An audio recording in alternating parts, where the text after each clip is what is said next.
बच्चों, कैसे हैं आप लोग? बढ़िया एकदम।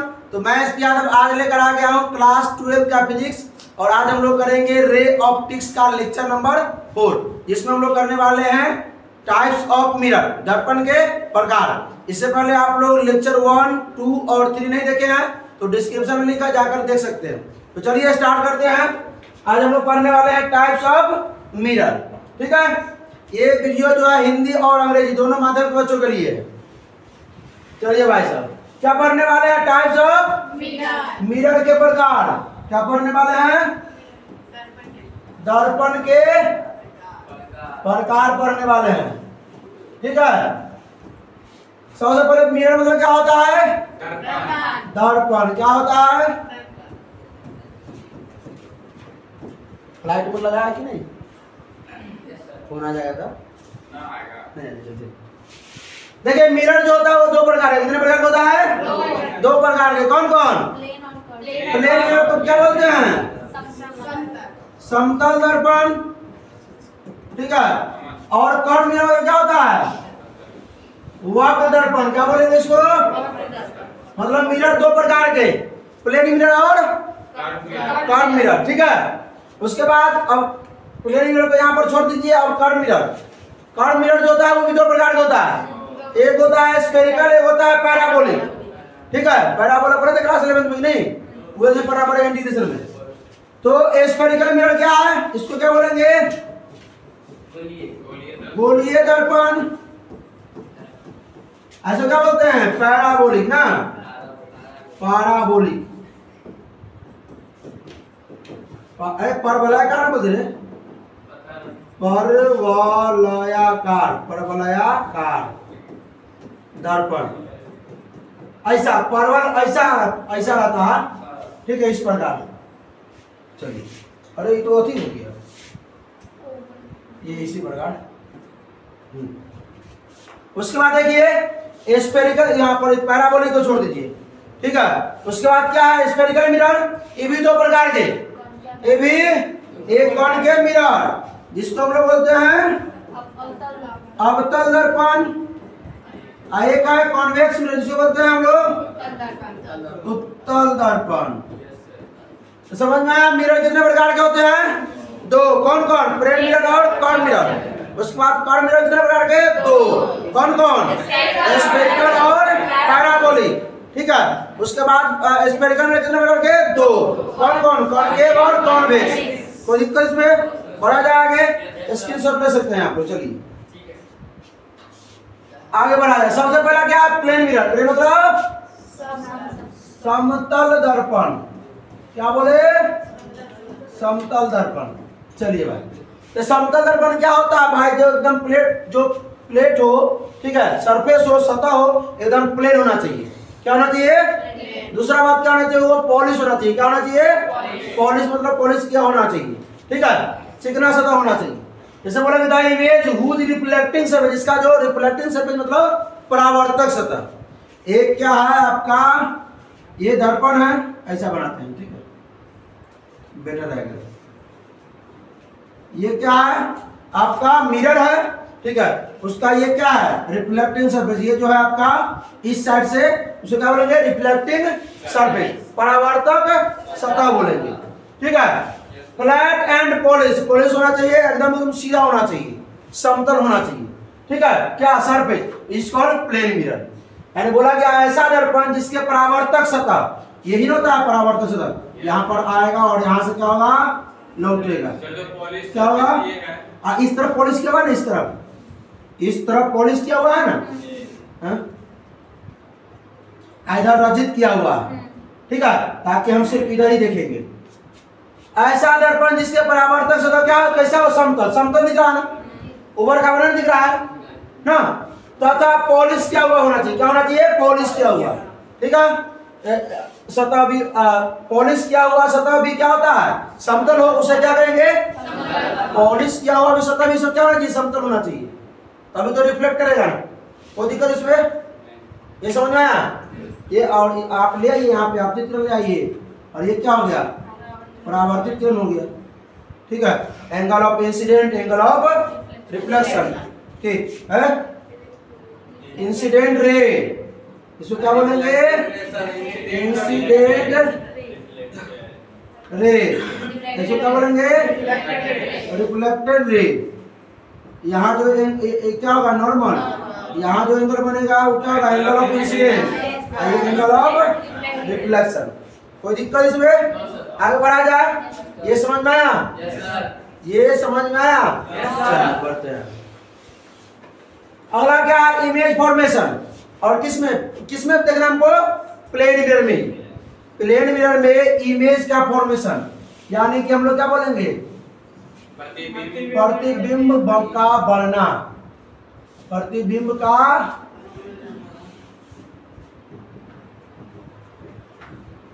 प्रतिबिंब कैसे बनेगा वो देख लेते हैं। कि ये तो मालूम है आप लोगों को। चले देखते हैं भाई। हम लोग पहले क्या करेंगे? एक रिफ्लेक्टिंग सरफेस लेंगे, वह लेते हैं। एक रिफ्लेक्टिंग सरफेस लेते हैं, ठीक। उसके बाद हम लोग क्या करेंगे? अच्छा, इसमें एक और चीज देख लीजिए। अगर इस प्रकार ये आपका क्या है? रिफ्लेक्टिंग सरफेस है, ठीक। और ये अभिलंब यही ना होता है? ये क्या होता है? अभिलंब। नॉर्मल होता है। तो नॉर्मल से जो अगर प्रकाश की किरण इस पे आती है, लाइट पड़ती है, रे अगर नॉर्मल से आती है तो लौटे किस प्रकार? उसी पथ पर ना, उसी पथ पर ये लौट जाएगी। तो मालूम है कि कोई दिक्कत इसमें नहीं ना। चलिए, यहाँ पर हम क्या करते हैं? इसमें ऑब्जेक्ट रख देते हैं। यहाँ पे इस जगह पे हम लोग क्या करते हैं? ऑब्जेक्ट रखते हैं ना। तो ऑब्जेक्ट को सबसे पहले क्या करेगा? दर्पण से टकराएगा। अगर अभिलंब होते हुए दर्पण से टकराया ना, तो ये उसी पथ पे लौट जाएगा। दर्पण से टकराया तो उसी पथ पे लौट जाएगा। कोई दिक्कत इसमें? एक जगह और टकराते हैं, क्योंकि भाई इसमें क्या होता है कि जब तक दो वो किरण नहीं आपस में मिलेगा, टकराएगा, ठीक है, और लौटेगा ना, तो लौट करके दो किरण जहां मिलेगा वही क्या बनेगा? प्रतिबिंब बनेगा। इमेज वही बनेगा। इमेज वही बनेगा। एक किरण गया और लौट गया इसी पथ पे। दूसरा किरण को हम भेजते हैं, लौटेगा, दोनों जहां मिलेगा वहां क्या बनेगा? इमेज बनेगा। दोनों लौटने के बाद जहां पर दोनों किरण, दोनों रे मिलेगा, वहां पर क्या बनेगा? इमेज बनेगा। चलिए भाई, तो भाई आप देखिए, वो मान लेते कि यहां से ये गया, ठीक है, ये लौटेगा कैसे? ऐसे, इसी पे लौटेगा। हो ये आप, इसका क्या हो गया? अभिलंब हो गया। ये इसका क्या हो गया? नॉर्मल हो गया। कोई दिक्कत? अब देखिए, ये इस तरफ जा रहा है, ये वापस होकर इस तरफ आएगा, क्या कहीं मिलेगा? ये इमेज बनेगा? बनेगा। इमेज रियल नहीं बनेगा, लेकिन वर्चुअल तो बनेगा। वर्चुअल बनते हुए प्रतीत होगा, बनते हुए प्रतीत होगा। भाई ये सीधा जा रहा है, ये देख रहे कहाँ जा रहा है? कहीं जाके मिलेगा? नहीं मिलेगा। लेकिन हम इससे पिछले वाला वीडियो में बताए थे, इससे पिछले वाला क्लास में बताते ना। हाँ, अब देखिए ये इधर लौट रहा है, इसको थोड़ा आगे बढ़ाते हैं इसे, और इधर लौट रहा है, इसको थोड़ा आगे बढ़ाते हैं। यहाँ आके क्या बना? इमेज। क्या बना? इमेज बना। इमेज कैसा बना? वर्चुअल। इमेज कैसा बना? वर्चुअल इमेज बना। वर्चुअल इमेज, यानी इसको कहे क्या? काल्पनिक कहिए, काल्पनिक प्रतिबिंब बोलिए, या आभासी प्रतिबिंब बोलिए। कोई दिक्कत है क्या? अच्छा, एक क्वेश्चन आप लोग बुझे, एक क्वेश्चन है, एक क्वेश्चन पूछते हैं। यहाँ पर ये जो है आपका, ये क्या है? आपका ये रिफ्लेक्टिंग सरफेस है, परावर्तक सतह है, ठीक है। हम क्या कर रहे हैं? इसके लंबवत प्रकाश की किरण को ला रहे हैं। किसको ला रहे हैं? प्रकाश की किरण को लंबवत ला रहे हैं। क्या ध्यान दीजिएगा, तो ये इसी पथ पे लौटेगा। यस सर, लौटेगा ना। क्वेश्चन हमारा 3 है आप लोगों से। पहला क्वेश्चन है, इसका आप एंगल ऑफ इंसिडेंस बताइए। एंगल ऑफ क्या बनाइए? इंसिडेंस, मतलब हिंदी में कहे तो आपतन कोण बताइए। दूसरा क्वेश्चन हमारा है, एंगल ऑफ रिफ्लेक्शन बताइए। इसका परावर्तन कोण बताइए, परावर्तन कोण बताइए। तीसरा इसका आप लोग क्या बताइए? Angle of glance. तीसरा बताइए आप इसका angle of angle of glance क्या होता है मालूम है ना? सर्पिकोण। सर्पिकोण। चलिए क्या होगा? Zero. Angle of incidence zero होगा। अच्छा एंगल ऑफ इंसिडेंस क्या होता है मालूम है पहले? क्या होता है? नॉर्मल और इंसिडेंट रे। नॉर्मल और इंसिडेंट रे के बीच के जो एंगल होता है उसे क्या कहते हैं?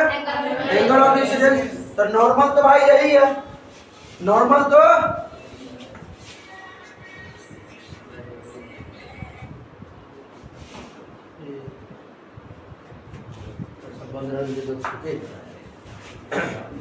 क्या angle of incidence? Angle of incidence कितना होगा? तो भाई ये तो क्या इसका नॉर्मल, और इंसिडेंट रे भी इसी पे है भाई, नॉर्मल भी यही है और इंसिडेंट रे भी इसी पे है, तो एंगल कितना बनेगा? 0 डिग्री। कितना डिग्री? अच्छा angle of reflection. Angle of reflection क्या होता है? नॉर्मल यानी अभिलंब और परावर्तित किरण यानी रिफ्लेक्टेड रे। रिफ्लेक्टेड, हेलो जी नमस्कार बोलिए जी। 9 बजे से जी। अच्छा ठीक ठीक ठीक।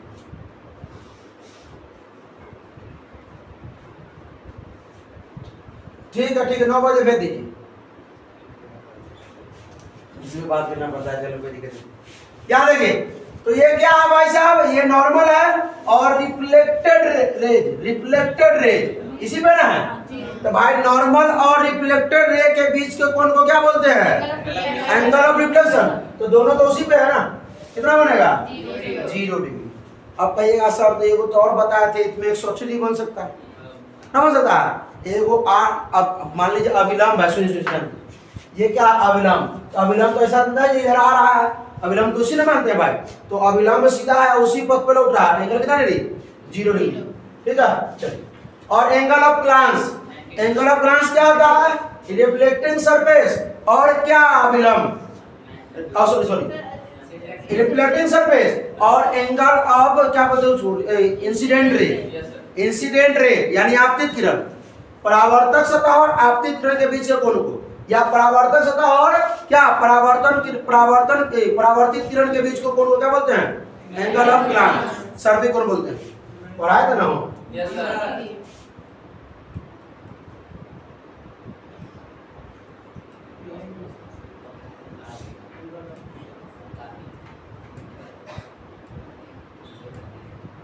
ये ना है, ये ना है एंगल ऑफ क्या बोलेंगे? ग्लांस। यानी ये क्या इंसिडेंट रे और ये क्या रिफ्लेक्टिंग सरफेस। इंसिडेंट रे और रिफ्लेक्टिंग सरफेस के बीच के एंगल क्या बोलते हैं?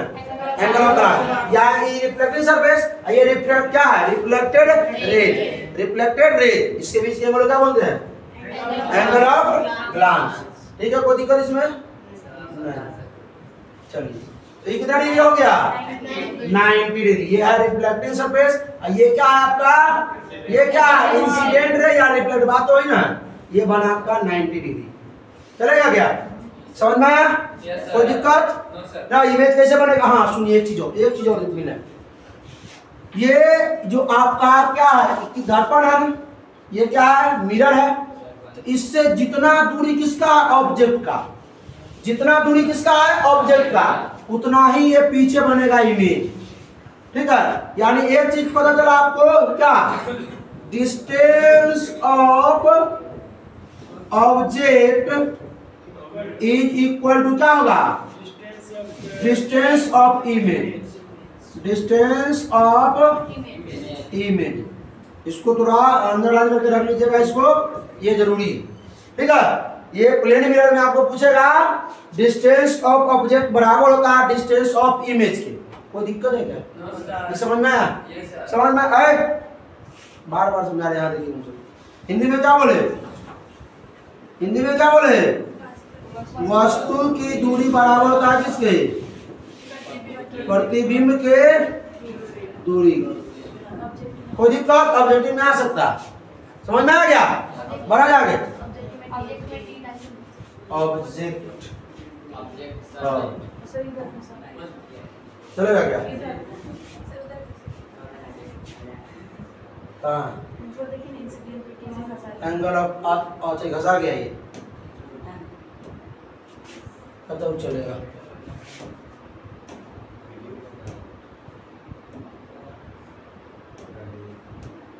चलेगा बढ़ा जाए आगे। ये समझ में आया? आगे क्या है भाई? मैग्निफिकेशन पढ़े थे हम लोग, मैग्निफिकेशन 10 में पढ़े थे। प्रतिबिंब की ऊंचाई और वस्तु की ऊंचाई के अनुपात को या प्रतिबिंब की दूरी और वस्तु की दूरी के अनुपात को क्या कहते हैं? आवर्धन कहते हैं।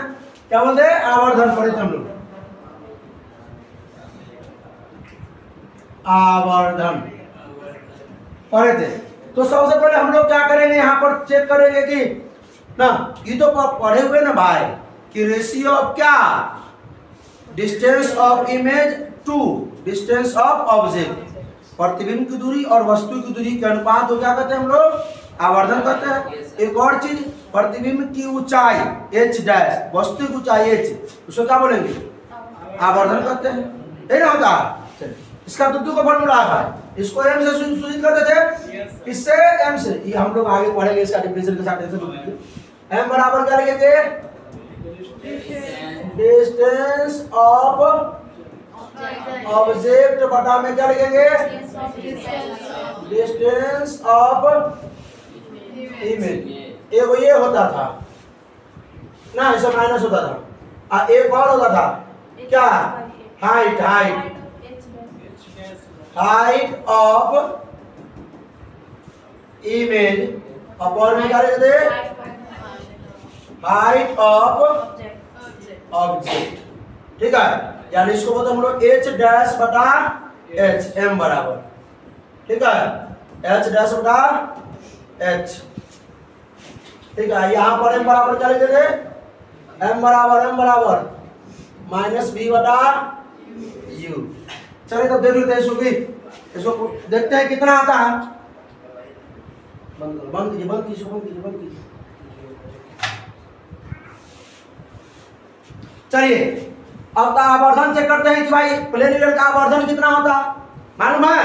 ऑब्जेक्टिव में तो रट गए कि प्लेन मिरर का आवर्धन 1 होता। प्लेन मिरर का जो मैग्निफिकेशन होता है वो 1 होता है, लेकिन कैसे होता देखना पड़ेगा ना भाई, कैसे होता। तो पहले देखिए, तो वही बात लेंगे, पिछले वाला सब बनाए थे हम लोग।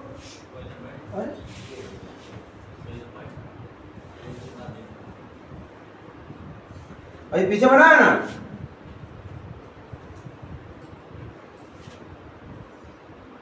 यहां पर क्या रखेंगे? ऑब्जेक्ट रखेंगे। क्या ये ऑब्जेक्ट है ना?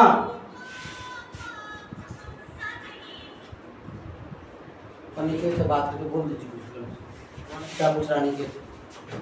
चलिए ये क्या आ देंगे, ये पहले क्या करेगा? मिरर से टकराएगा, और ये नॉर्मल ना है भाई ना, तो इसी पर लौटेगा। ये नॉर्मल है, इसी पर लौटेगा, कोई दिक्कत इसमें। एक और, क्योंकि हमको तो इमेज बनाना है, कम से कम दर्पण से 2 रेट रहना चाहिए। 9 बजे। चलिए अब देखिए ध्यान से, अब यहाँ से एक किरण ये भी टकराएगा, ये किरण दर्पण से टकराएगा तो लौटेगा किससे? अगर ऐसे टकराता ऐसे लौटेगा ना, कोई दिक्कत। अभी पीछे बनाया था ना भाई, तो लौटेगा तो एक तो इधर चला जाएगा, उधर जाएगा, कहीं ना कहीं जाकर मिलेगा क्या? कहीं नहीं जाकर मिलेगा, लेकिन मिलते हुए प्रतीत जरूर होगा, मिलते हुए प्रतीत जरूर होगा। कैसे मिलाएंगे? देखिए यहाँ पर इसको थोड़ा आगे यहाँ तक बढ़ा लीजिए, इसको थोड़ा आगे यहाँ तक, क्योंकि यहाँ भी तो लौट रहा है ना भाई, तो लौटते हुए प्रतीत हो रहा है ये। तो यहाँ पर इमेज बनेगा, यहाँ पर ये क्या इमेज बना? वर्चुअल इमेज बना। कोई दिक्कत है क्या? नहीं ना। और यहाँ पर ये ऑब्जेक्ट कैसा था? रियल ऑब्जेक्ट था। इससे क्या बदला कि जितना वस्तु की दूरी है उतना ही प्रतिबिंब की दूरी है। वस्तु की दूरी u, प्रतिबिंब की सॉरी वस्तु की दूरी u और प्रतिबिंब की दूरी v। डिस्टेंस ऑफ इमेज होता है v, डिस्टेंस ऑफ ऑब्जेक्ट क्या होता है u। दोनों क्या है यहाँ पे? इक्वल है, बराबर है कि नहीं है? जितना इधर डिस्टेंस उतना इधर डिस्टेंस। अब कहिएगा सर अभी ये हाइट वाला थोड़ा बताने दीजिए। क्या बोले तो? हाइट वाला थोड़ा बता दीजिए कि हाइट वाला कैसे है। चलिए हाइट वाला भी देख लीजिए पहले। सो ये समझ में आ गया? ये सब जितना होगा, जितना ये है उतना ही ये है। मतलब हम इसको भी को यू बोल सकते हैं, इसको भी बोल सकते हैं। आंसर कितना आएगा? 1 आएगा कि नहीं आएगा? चलिए आगे बढ़ा जाए। आगे देखिए, इसमें ये देखिए, इसका एक और बनाते हैं। हाइट ऑफ ऑब्जेक्ट देखना है। क्या देखना है? Height of object. अब चलिए ऐसा हम लोग ना पढ़ते थे, ऐसा हो तो यहाँ पे तो कर्व सरफेस हो गया, ये कर्व क्यों देखना है हमको? प्लेन देखना है, प्लेन। तो ऐसा बनाएंगे, प्लेन देखना है तो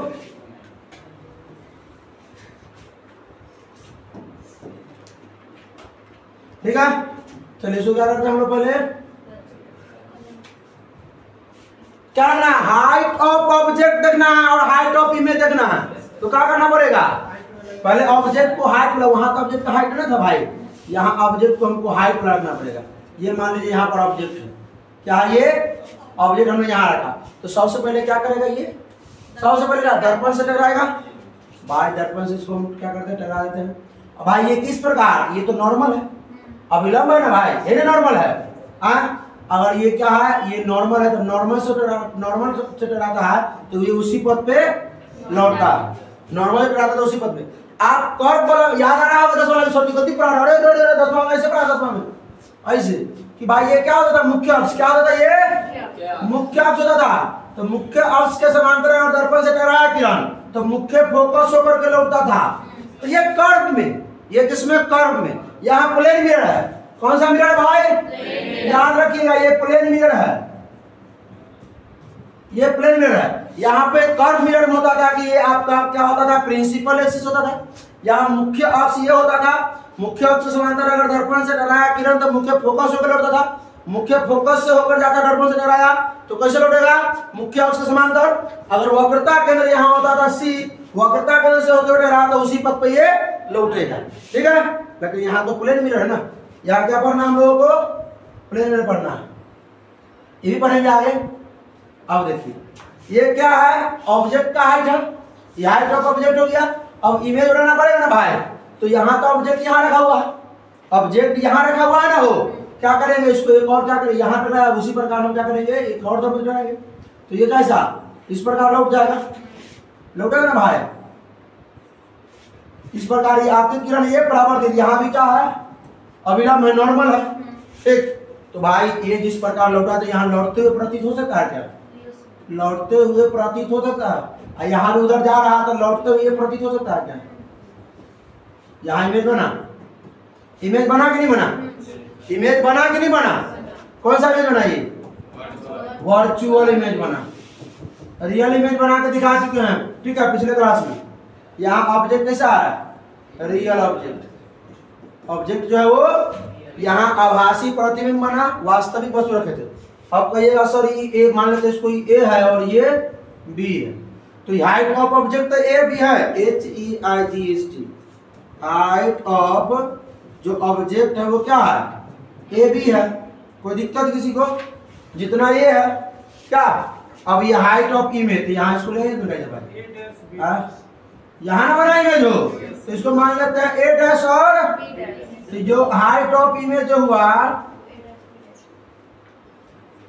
height of HIGHT, height of image जो हुआ वो क्या हुआ? ए डैश। अब क्या निकालना आपको? मैग्निफिकेशन। हम लोग क्या पढ़ रहे हैं भाई? प्लेन मिरर का मैग्निफिकेशन पढ़ रहे हैं। क्या पढ़ रहे हैं? प्लेन मिरर का मैग्निफिकेशन। मैग्निफिकेशन हम लोग पढ़ेंगे, ठीक है, डिफिनेशन है, टेंशन मत लीजिए। तो हम लोग क्या करते हैं? मैग्निफिकेशन यहाँ निकालते हैं। मैग्निफिकेशन मतलब क्या बोले तो? आवर्धन। क्या बोले तो?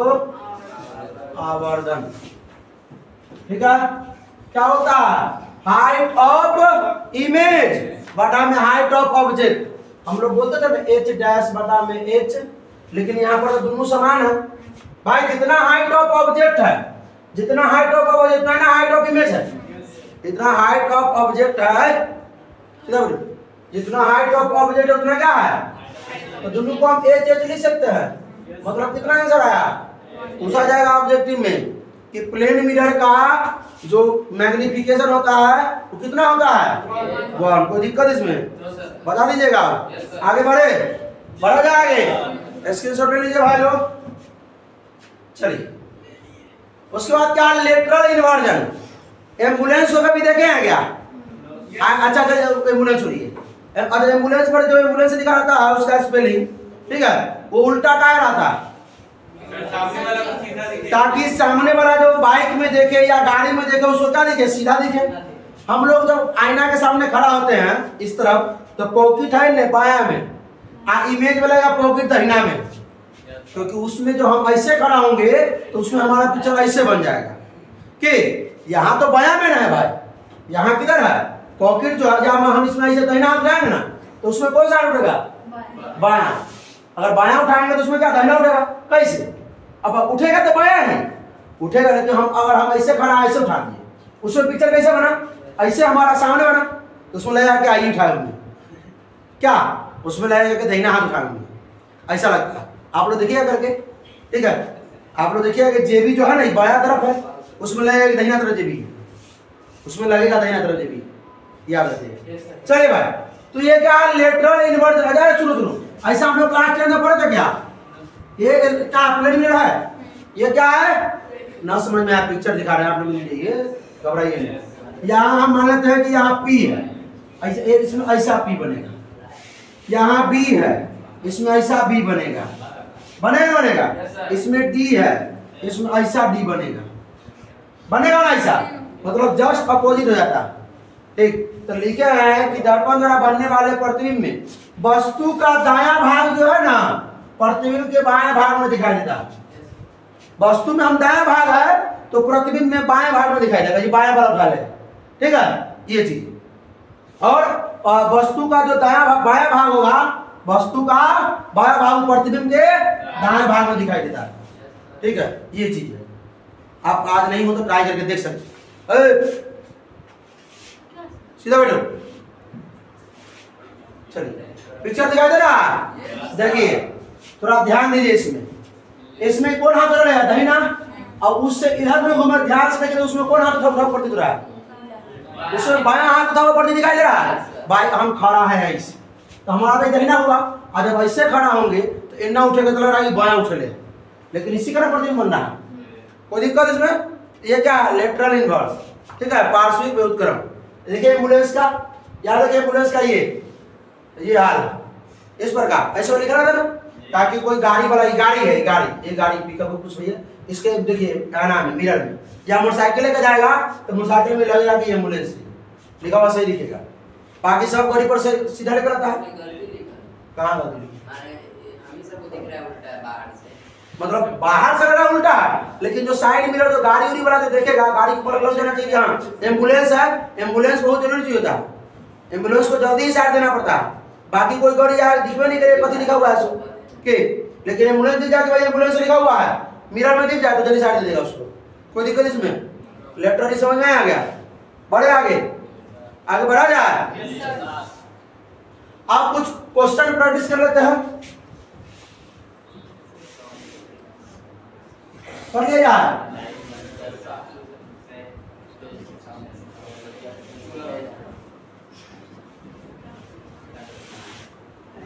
क्या अगला लेक्चर में होगा, करा दिया जाए। कितना देर तक हो गया देखिए, इसमें कितना देर हो गया, तो हो जाएगा चलिए चलेगा। एक आप सुन लीजिए, if 50% of light passes through the medium then this medium is, अगर किसी भी माध्यम में हम लोग 50% अगर लाइट क्या कर रहा है, पास कर रहा है, तो उसको क्या कहें, मतलब आधा थोड़ा क्या करेंगे, ट्रांसलूसेंट, क्योंकि ट्रांसपेरेंट में ट्रांसपेरेंट क्या होता है, पूरा पास कर जाता है, उसको बोलते हैं पारदर्शक माध्यम या पारदर्शी माध्यम, क्या बोलते हैं, पारदर्शी माध्यम, इसको क्या बोलते हैं, पारभासी या अर्धपारदर्शी, ठीक है, इसको तो अपारदर्शी, क्या बोलते हैं, अपारदर्शी, ओपेक। तो ये आंसर क्या होगा इसका, बी, क्योंकि अगर पूरा पार करे तो 100% तो क्या होता है, ये ट्रांसपेरेंट, आधा भाग या थोड़ा भाग पार करता है तो क्या बोलते हैं, ट्रांसलूसेंट, और तनको भाग नहीं पार करता है प्रकाश का तो ओपेक। बड़ा हाँ, 9 ऑफ इनमें से कोई नहीं का हिंदी लिखना जरूरी है, 9 ऑफ दीजिए। चलिए आप लोग बताइए भाई, देखिए क्वेश्चन क्या है, in which the following medium light travels in, straight line. अगर आप लोग लेक्चर 3 देखे हैं, लेक्चर 2 देखे हैं तो बता सकते हैं। लेक्चर 2 देखे तो आप लोग बता सकते हैं इसका आंसर क्या होगा, होमोजेनियस। ठीक है, हम लोग इसलिए जानते हैं कि जो लाइट जो है स्ट्रेट लाइन में पास करती है, स्ट्रेट लाइन से कैसे, किस स्ट्रेट लाइन में सीधे तो नहीं होगा भाई, लेकिन होमोजेनियस मिक्सचर, होमोजेनियस माध्यम में, होमोजेनियस मतलब समांगी। क्या ये समांगी माध्यम, समांगी माध्यम में कोई दिक्कत। ये क्या है, बी समांगी, बी समांगी माध्यम। नहीं बच रहा है क्या, नहीं बच रहा है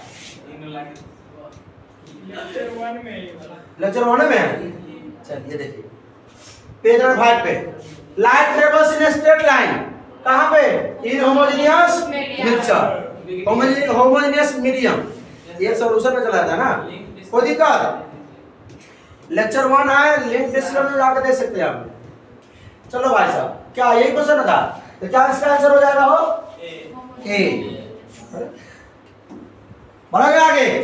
अगला क्वेश्चन क्या भाई, real image of real object by, image of real मतलब रियल ऑब्जेक्ट वास्तविक वस्तु है, रियल इमेज, रियल ऑब्जेक्ट का जो इमेज होगा वो बाय प्लेन मिरर, वो कैसा बनेगा, मतलब समतल दर्पण द्वारा अगर वास्तविक वस्तु है उसका प्रतिबिंब कैसा बनेगा, वर्चुअल बनेगा।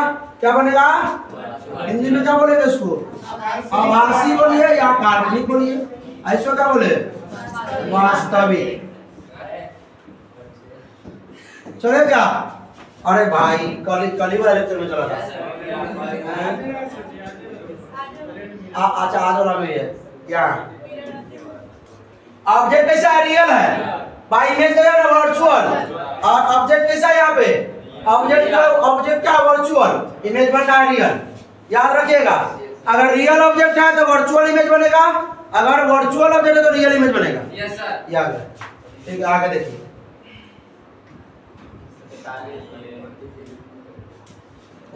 चलिए अगला क्वेश्चन नंबर 4 क्या कहता है कि image of virtual object by a plane mirror, virtual object होगा रियल बनेगा। हिंदी वाले क्या बोलेंगे, इसको वास्तविक बोलेंगे, क्या बोलेंगे, ऐसो क्या बोलेंगे, आभासी। आंसर में तो ये ना है।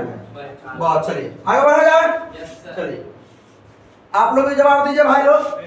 Magnification of a plane mirror अभी जस्ट पढ़ाएं, अंतिम में लिखा कितना होगा भाई, 1। हिंदी वाले इनफिनिटी मतलब अनंत लिखेंगे, इसका क्या लिखेंगे, अनंत मतलब एक से कम, एक से कम, एक से अधिक।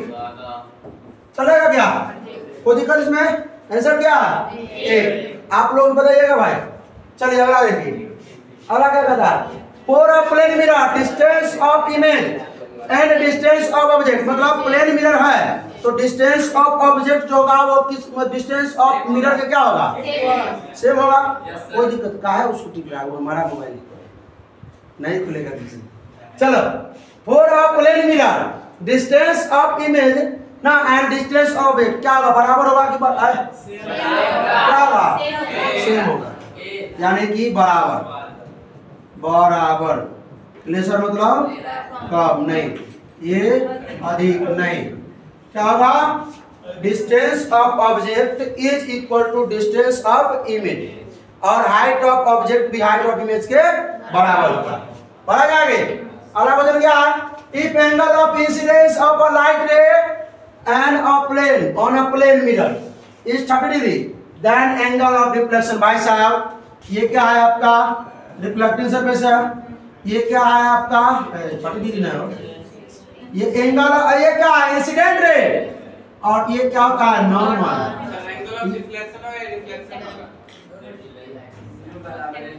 क्या एंगल ऑफ डिफ्लेक्शन है, डिफ्लेक्शन, अरे एंगल ऑफ डिफ्लेक्शन बोलिए या डेविएशन बोलिए, डेविएशन। अच्छा ठीक है, विचलन कोण, विचलन कोण, विचलन। ठीक है चलिए, तो ये आपका क्या दिया हुआ है, हमें बताइए भाई, 30 दिया हुआ है। एंगल ऑफ इमेज आई का मान, angle of incidence, angle of incidence जो है वो लाइट में वो प्लेन में कितना दिया हुआ है, 30 डिग्री। तो एंगल ऑफ डिफ्लेक्शन मतलब विचलन को जानते हैं ना, क्या होता है मालूम है, हाँ कितना होगा आंसर, 120। अच्छा देखो तो बना कर ये जो ये ना है यही ना है विचलन कोण, इसी को बोलते हैं हम लोग एंगल ऑफ क्या डेविएशन या एंगल ऑफ डिफ्लेक्शन। कोई दिक्कत इसमें? तो कितना होगा जब ये 30 है भाई साहब तो यह क्या होगा, अब ये 30 है तो यह 30 होगा। एंगल ऑफ इंसिडेंस और एंगल ऑफ रिफ्लेक्शन बराबर होता है। अब जब ई 30 है तो ई कितना होगा, अब तनी ध्यान से इसको देख लिया जाए,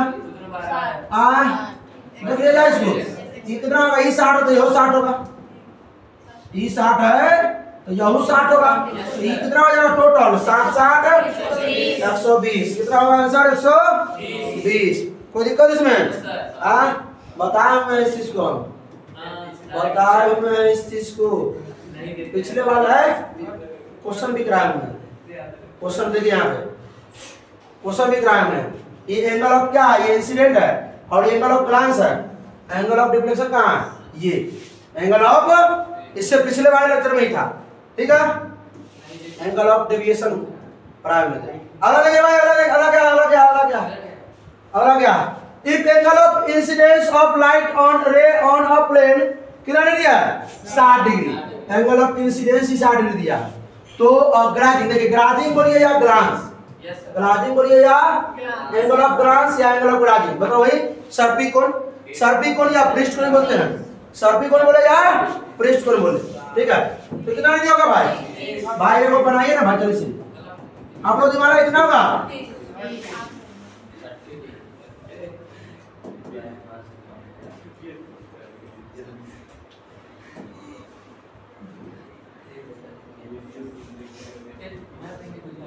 यहाँ ध्यान दो, ये कितना दिया है, एंगल ऑफ इंसिडेंस कितना 60 है, 60, तो ये भी कितना होगा 60 होगा।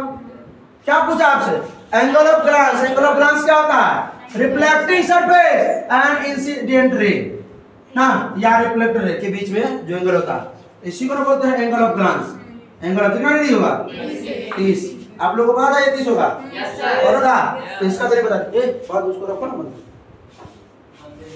ये एंगल ऑफ ग्लांस मतलब angle of glance, angle of glance मतलब सर्पिकोण कर दिया, क्या दिया है सर्पिकोण, एंगल ऑफ ग्लांस दिया है। Light ray on a plane mirror is कितना डिग्री 30 डिग्री, मतलब जब 30 डिग्री दिया, सुनो सुनो सुनो, इस बार कितना भाई साहब, इस बार आपको क्या दिया, इस बार क्या दिया, एंगल ऑफ ग्लांस ये दिया 30 डिग्री, ठीक है। तो आपसे क्या पूछा है, एंगल ऑफ डिफ्लेक्शन यानी डेविएशन, डेविएशन बोलिए या डिफ्लेक्शन बोलिए, ठीक है। सर्पिकोण बोलिए या पृष्ठकोण बोलिए, अच्छा विचलन कोण, विचलन कोण क्या पूछा, विचलन कोण पूछा। आप लोग बता सकते हैं कितना आंसर होगा, सो कितना डिग्री 60 डिग्री। जब ये 30 है तो ये कितना होगा, ये भी कितना होगा, ये कितना होगा 30। क्या पूछा है, एंगल ऑफ डेविएशन ये ना होता है, यहाँ से यहाँ पूरा, यहाँ से यहाँ ये पूरा, तो जब ई 30 है तो ये होगा 30 होगा ना, ये समझ रहे ना बात, ये 30 होगा। उसके बाद देखिए 30 30 60, कितना होगा ये 60। बढ़ा गया आगे, last question number 10, image formation by the plane mirror is, मतलब प्लेन में जो इमेज फॉर्मेशन होता है कैसा होता है, लेटरली इन्वर्टेड होता है ना, पार्श्विक व्युत्क्रम, पार्श्विक ऑल ऑफ दिस, चलिए भाई सही है, पार्श्विक व्युत्क्रम सेम साइड मतलब बराबर आकार के, समान आकार बोलना भाई, समान आकार समान दूरी होता है, बताओ समान दूरी का ही बनता है। अरे ऑब्जेक्ट का डिस्टेंस समान नहीं होता, इमेज का हाइट समान नहीं होता है, लेटरल मतलब पार्श्विक विस्थापन, एम्बुलेंस नहीं पढ़ाया अभी, ऑल ऑफ दिस क्या माना जाए। चलिए तो आज इतना ही पर हम लोग खत्म करते हैं, ठीक है। तो कैसा लगा वीडियो आप लोगों को, अगर अच्छा लगा तो अपने दोस्तों के साथ शेयर कीजिए, कोई प्रॉब्लम हो तो कमेंट जरूर कीजिए, कमेंट का जवाब देंगे, ठीक है। तो हंसते रहिए, मुस्कुराते रहिए, पढ़ाई करते रहिए, ऑल द बेस्ट।